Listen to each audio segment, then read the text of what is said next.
Thank you very much to all of our testifiers. My first question is for Ms. Wong. Our last testifier made reference to trauma.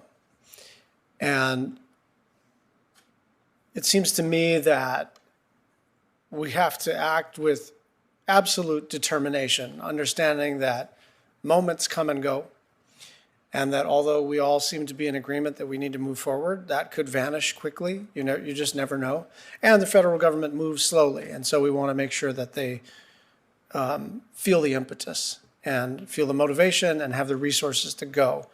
But it also occurs to me that we have to do this properly, that in our determination, that can't turn into haste. Certainly, I've learned as a non-native Hawaiian residing in Hawaii for 47 of my 49 years, that I know entering a space or starting a project, going into someone's home, starting a meeting in the wrong way can set a tone that is almost impossible to reverse. And so the question I have for you, Ms. Wong, is, in your experience, are there best practices when it comes to attempting to reconcile personal trauma and broader community harms? In other words, how do we do that part of it right and not just start to conduct listening sessions and maybe re-traumatize people without a path forward? Mr. Chairman, there's the trauma-informed aspect of this. There's the healing-informed aspect of it, and then there's the thriving-informed, which is to say that especially in government kinds of projects, even initiatives that have as much requirement as this particular initiative has, which is to say that the boarding school, opening up the conversations that may be possible with boarding schools may be a once-in-a-generation opportunity to pivot the entirety of the relationship that the United States government has with the Native peoples of this country. And because of the possibility of that pivot, that you need to actually move forward, not only with care, but with, I would say, some differentiation. And by differentiation, I would say that you recognize that there are different levels. There's a level of the individuals, which would include the survivors as well as the descendants, as well as the Native peoples who were not actually accounted for in the boarding schools, but essentially were cast into the diaspora. And so they are no longer a part of any peoples that are certainly recognized by the federal government and may actually be dislocated by hundreds of thousands of miles from their homeland. And they show up. They'll show up in a community center, or they'll show up in a mental health clinic, or they'll show up someplace, and they'll say, I remember that I am of these people, whatever those people may happen to be. So there's the levels of the individual. There's the institutional, both private and public, for which an accounting is required, and also a new narration that is brought forward. And then there's the cross-community conversations that would include non-natives and would be best done on an individual basis. So this would be on a relational basis, the people that you know, and the people who know the people that you know. So designing this differently and to actually implement it almost at the same moment, but not to use the blunt sword of I consider a public hearing to be a blunt sword. So we can't settle for the usual. The public hearing that would have certain testimonies and that would have people that would have a time limit and things of that sort. That cannot be where all of the focus happens to be. Every person and descendant needs a way to be seen or heard, be it in community or on an individual basis. And some massive national effort will actually resolve many things if that is done in concert with this particular effort.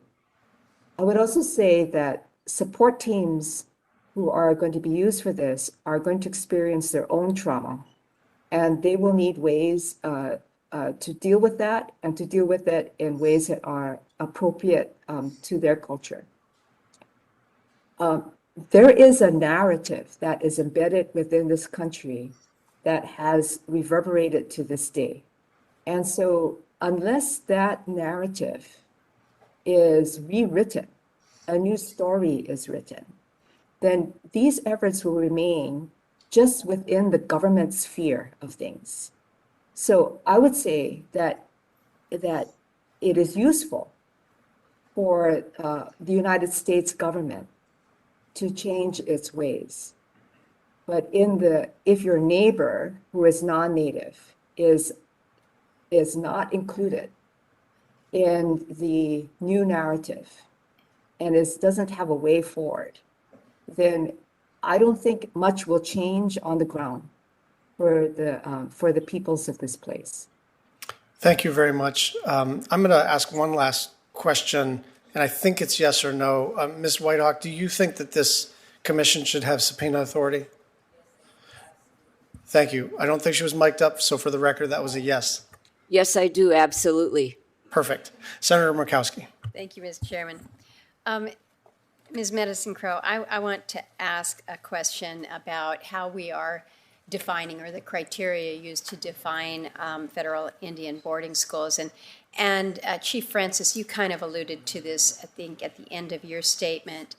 But certainly in Alaska, we know that many of the boarding schools were affiliated with religious institutions. Apparently, in Interior's report here, they say that approximately 50% of federal Indian boarding schools may have received support or involvement from a religious institution, and that further, the government at times paid religious institutions and organizations for Native children to enter federal Indian boarding schools.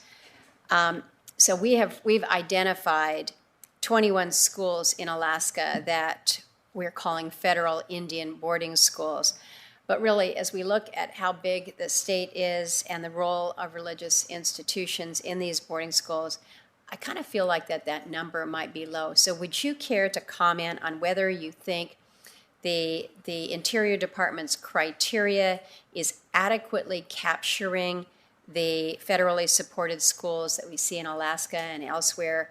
Is there perhaps a better way to define federal Indian boarding school? And then when you've responded, maybe I'd ask you, Chief Francis, to comment on the same.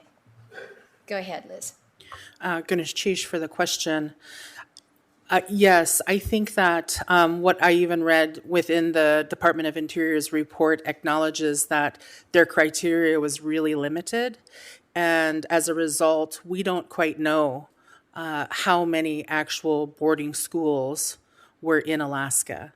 Right now, we know from their report there were 21, as you stated, but they also acknowledged that there were over 1,000 different institutions across the country that did not fit that criteria, and so they did not include it in the report. We know in Alaska that the orphanages, the boarding homes, were also subsidized by the federal government. Churches in their own right took it upon themselves to define areas in Alaska. During a convening, they came up with what we know today as the Comedy Plan, where the different churches sectioned up Alaska and each took a certain region of the state. And through that Comedy Plan, those churches enacted their own efforts to assimilate our Native children. And understanding the relationship between the churches and the federal government in that role is critical, and I believe will come out through this commission process. So from where I stand today, I do not think that we have an accurate number yet of the institutions that were in Alaska. The other thing that I think is important to note is that a lot of Alaska Native children were sent out of state to boarding schools down south, and we do not yet know the number of those children sent to these boarding schools or orphanages, or in one instance, there's another institution in Oregon called the Morningside Institute, where mentally ill Alaskans were sent. A substantial number of them were Alaska Natives, and a number of them were Alaska Native children. And so figuring out this entire kind of ecosystem of assimilative process is really critical. And I think that a very strict and narrow definition will limit our ability to really know the full story. I appreciate the detail to that. Chief Francis, do you agree that perhaps this definition is just too limiting, too narrow? Yeah, I think so, and I think as I stated in my testimony, you know, the 4 criteria used in Interior's definition is much broader than the bill, and I think this is why a solid, robust consultation process throughout this is going to be extremely important to understand what each tribal communities or each region's experiences were. There were many ways that our children were affected by boarding schools, not just in the federal system, but a lot of, and what we found in our truth and reconciliation process in Maine was we started the conversation about child welfare, and then that child welfare conversation went into people's experience as children in the Catholic Church. We were raised, or whatever it may be. So it broadened it will inevitably broaden to a whole host of historical trauma things related to the educational system for children. You know, we look at the state of New York, for example. We know there's 3 boarding schools there that are not considered federal boarding schools, even though at periods of time throughout their history, they received significant federal funding. So I think it's going to be extremely important to get that definition right. And I think through a robust consultation process, the commission can begin to understand the diversity of institutions that contributed to these atrocities for Native kids. Thank you. Thank you, Mr. Chairman. Senator Lujan. Thank you, Mr. Chairman. The United States poured enormous resources into federal Indian boarding schools. By comparison, the federal government has invested less than $400 million in recouping the very Native American languages it tried so hard to eradicate through these policies. Now, Mr. Chairman, it's my understanding that we still don't have an estimate into how much was spent by the United States into federal boarding schools, but I'm hopeful that we can get that number so that when there's comparison, and some may try to suggest that it's too expensive to support these initiatives, that people are able to take a look at how much was spent trying to take people's lives away, take language away, to hurt people. So I'm hopeful that we can work towards getting that number as well and finding ways to support initiatives like the Esther Martinez Immersion Program. Now, to each of the witnesses, yes or no, but if you care to expand, I'd appreciate that as well. My question is yes or no, in keeping with the initiative's recommendations, should Congress make bold, substantial investments in Native American language immersion, preservation, and maintenance programs? Chief?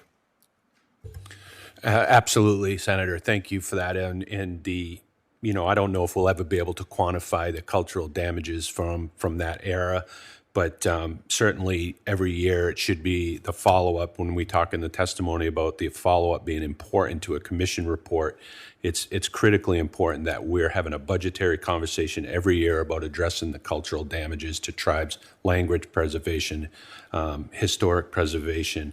But ultimately, it's going to be the Native communities that are going to be left to deal with the commission's report and what that it'll inevitably open old wounds. It'll be a difficult time, and the communities are going to have to be able to support that historical trauma treatment. And so, unfortunately, resources are going to be a huge part of that success.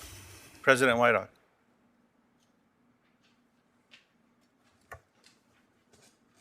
Yes, I was thinking that there probably wasn't a discussion of the cost to try to eradicate the language.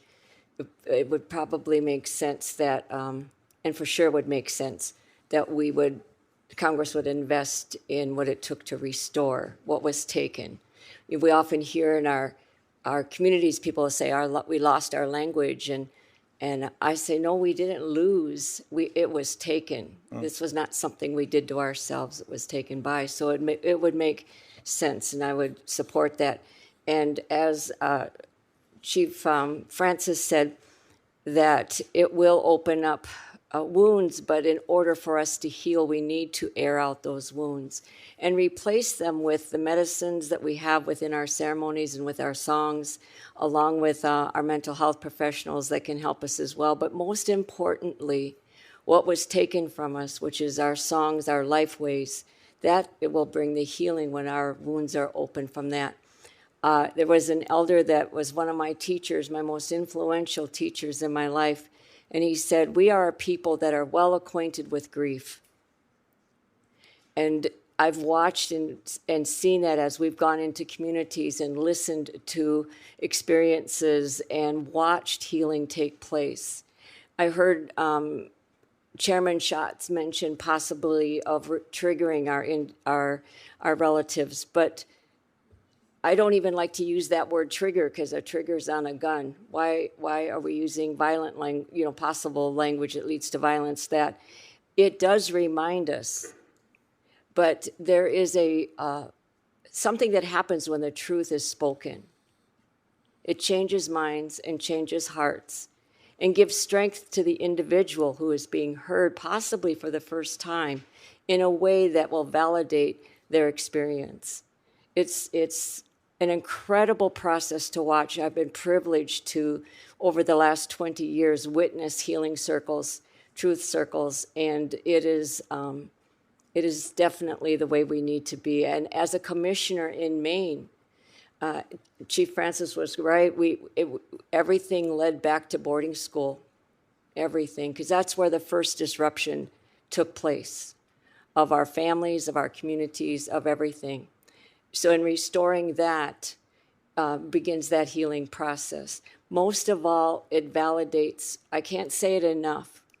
I think of my own brother sharing what he's finally willing to a little bit to talk about and what he endured and what my other relatives endured, and hearing it and shaking your head, singing a song. When that wound originally happened, nothing was there. They laid there in bed at night with nothing. And so hearing it, recounting it, and the relatives being around, that's the healing process. And from that, those that are listening can use their gifts and skills to say, wow, we need to do this to address this in our community. This would be helpful as we move forward. Our young people will take that next step for us as they would listen and hear. Thank you. Thank you. President Medicine Crow, yes or no? Yes, absolutely. And Ms. Wong, yes or no? Yes. I appreciate that. Mr. Chairman, my time has expired, but I have other questions I'll submit into the record. Thank you for the time today, and thank you again to each of the witnesses for your courage and for being here today. Thank you. Thank you, Senator Lujan. I'll now recognize the Vice Chair for any closing remarks she may wish to provide. Mr. Chairman, I want to thank those who have come before the committee for your testimony today, for your input, and for your advocacy for so many, knowing that it is personal for so many of you. And I would commend, Mr. Chairman, as this committee is looking further into this investigation and the reports and what will follow on, that what First Alaskans Institute has put in place with the tribunal and the summit on boarding and residential schools in Alaska, this process that allows for the stories to be heard, to provide for this source of healing, is something that hopefully others can look to as a process, as a, I hesitate to call it best practices, but I think oftentimes we look, where do we start? Where do we begin? How can we allow for a safe space for the sharing, and knowing that it won't just be words into a room, but that by sharing, that healing can begin. And I do recognize the heart that has gone into the effort by First Alaskans, and how in our state we are beginning those slow steps, those initial steps. There's much to be done, but I think we saw from those that have shared today that we are in the beginning, in those beginning steps. So much work to do, and I appreciate the committee's attention to this. Thank you very much, Vice Chair Murkowski. I want to thank all of the testifiers for their incredible testimony, of course, but also their important work going forward. This will be the beginning of an ongoing process. There's no doubt about that. It is important to remember that our government did this, and that we like to think that only other governments in other places far away implemented such atrocities. And it is literally hard to fathom that the United States Department of War and the United States Department of Interior remove children from their homes and punish them physically and abuse them mentally and sexually. And many died. This was an important first step. And we're going to stay on this. All of the committee members are committed to this. I know the secretary is, and we will work with you, nothing about you without you, to make sure we get this right. Senator Hoeven. Mr. Chairman, if I could, I would like to ask Ms. Whitehawk one question, then I could submit other questions for the record as well. And that's just as president of the National Native American Boarding School Healing Coalition. What are the next steps that you feel should be taken following the release of this first volume of the study that was done?